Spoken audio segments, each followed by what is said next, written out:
तो शेष कर्म देवम कहा गया है कि भगवान के प्रसन्न होने पर सब कुछ प्राप्त हो जाता है। परमात्मा जिसके ऊपर प्रसन्न हो जाए, संसार में ऐसी कोई वस्तु नहीं है जो हमें ना मिल पाए।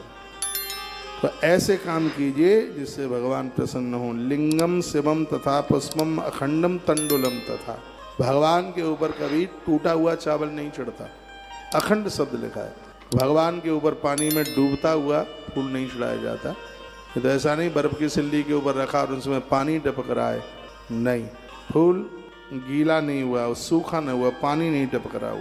लिंगम शिवम तथा पुष्पम खंडम तंडुलम तथा चरितम चंद नैव जलधाराम तथा पुनः। उस महारुद्राभिषेक की बहुत बड़ी महिमा सुन लीजिए। जहाँ जिस पिंडी पर चंदन लगा हुआ है, उनके ऊपर बेलपत्र चढ़े हैं, फूल चढ़े हैं, नैवेद्य रखी है। इसलिए आप देखते हैं कभी जब अभिषेक करते हैं तो सबसे पहले पंचोप या षोडशोपचार से उनकी पूजा की जाती है। ऐसा अभिषेक कभी भी मत कीजिए कि भगवान शंकर जी आपने जगाए और परात में बिठाया और सीधा अभिषेक शुरू कर दिया, नहीं। शिव महापुराण में इसके लिए निषेध है। क्या करना है, भगवान को बिठाइए, पहले आवाहन कीजिए उनका, चावल एक एक करके छोड़िएगा, फिर उनको स्नान कराइए, फिर उनको आसन दीजिए, रोली चंदन लगाइए, कलावा बांधिए उन्हें, उनके ऊपर फूल चढ़ाइए, उसके तत्पश्चात बेल पत्रियाँ चढ़ाइए, नैवेद्य भोग लगाइए और उसके तत्पश्चात प्रणाम कीजिए। उसके बाद अगन्यास करन्यास कीजिए, फिर श्रृंगी का पूजन कीजिए और उसके तत्पश्चात फिर महारुद्राभिषेक कीजिए। अभिषेक होने के बाद में फिर उनको नहला धुला करके फिर उनके ऊपर ये संपूर्ण चीज़ें चढ़ाइए। 16 उपचारों से फिर उनका पूजन कीजिए। उसको जो लास्ट में पूजा होती है उसको उत्तर पूजा कहते हैं।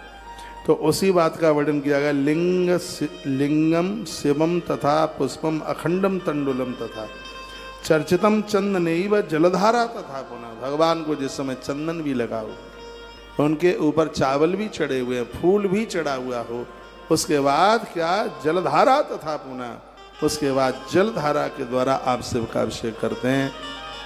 उसकी बड़ी महिमा। घर में कलह है, झगड़ा है, बाप बेटे का झगड़ा है, बहू सास का झगड़ा है, तो बड़ा अच्छा वर्णन किया है। उस जल में कुछ भी मत डालिए, सीधा दूध भी मत डालिए, उसमें सिर्फ जल से ही भगवान का महारुद्राभिषेक पूरा करें। जो भी चीज़ें आपने उसमें मिला ली हैं तो तत्काल उसका परिणाम कुछ प्राप्त करने के लिए हो जाएगा।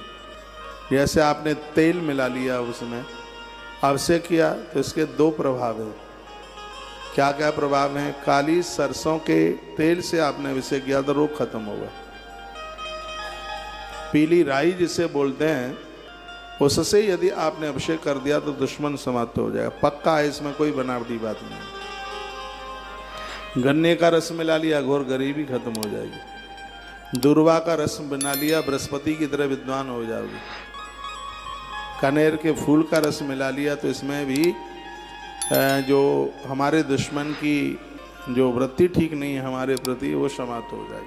शहद से आपने भगवान का अभिषेक, पानी में शहद मिला लिया, परदेश में भी आपका दुश्मन रहता है तो वो दौड़ता हुआ आपका अपना हो जाएगा। जो बच्चे रूठ गए हैं, अपनी पत्नी को लेकर दूर चले गए, मम्मी पापा के पास नहीं आते, जो अपना है, जो हमसे बिछुड़ गया है, जल में शहद डालकर भगवान शिव का अभिषेक करने से जो हमने अपने खो दिए हैं वो वापस हमारे पास आ जाते हैं।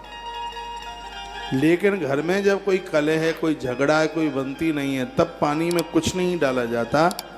शिव धारा, जल धारा शिव प्रिया, भगवान शंकर को जल धारा अति प्रिय है। उस समय अकेले जल से ही भगवान का महारुद्राभिषेक। सावन का महीना चल रहा, एक भी दिन ऐसा ना निकले आप भगवान शिव के ऊपर जल बेलपत्रियाँ आप ना चढ़ा पाए। रोज चढ़ाइए, यही 1 महीना कमाल कर देगा। आप कहेंगे इतना आनंद आ कहाँ से गया?